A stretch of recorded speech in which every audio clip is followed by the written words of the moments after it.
everyone! Welcome to this video. Let me introduce myself. My name is Priscilla Jacobus with student ID 24101106012. In this video, we will discuss the concept of arrangements in discrete mathematics. Happy watching! Okay, in this video we will learn about arrangements and how to apply them in everyday life. Before going into the implementation example, I will first explain what arrangements are in discrete mathematics. Arrangements in discrete mathematics refer to the arrangement or arrangement of objects in a particular order. In the context of combinatorics, arrangements are often associated with permutations and combinations. Let's go into the explanation of the types of arrangements.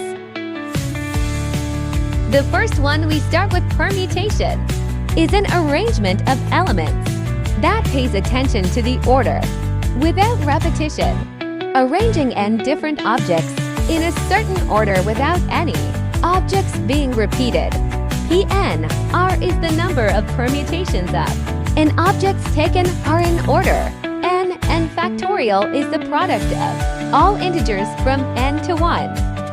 R is the factorial of the difference between the total number of objects and the number chosen, used to eliminate unnecessary sequences. With repetition, arranging n objects where some objects can be repeated. The n semicolon k1 comma k to comma dot dot dot comma dot k m is the number of permutations of n objects with some identical elements. N is the factorial of the total number of objects. K2 dot dot dot km is the factorial of the number of repetitions of each identical element, which is used to avoid double counting.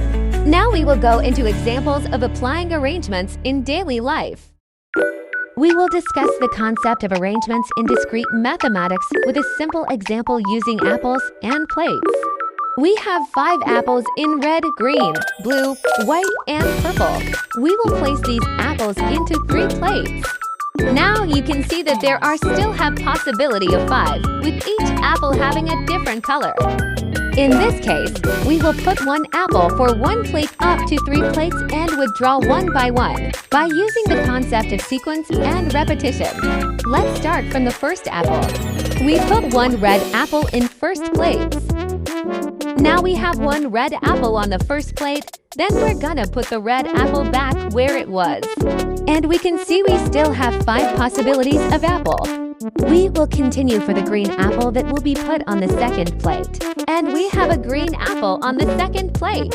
Then we'll return it to its original position like a red apple. And we can see again we still have 5 possibilities of apple. We'll continue to put the apple roar back on the third plate. And we have another red apple on the third plate. Then we will return it to its original position like the red and green apples. Now I'll show you an example in the calculation. Example of calculation. Suppose there are 5 apples red, green, blue, white, purple, and we want to compile 3 apples in a different order. We can see in the figure below for examples of the application of arrangements in calculations using the permutation formula. In this example, we have seen how the concept of arrangements in discrete mathematics is applied with special rules. By setting red and green apples on a particular plate and understanding the looping of red apples, we can understand how the arrangement of elements works in this context.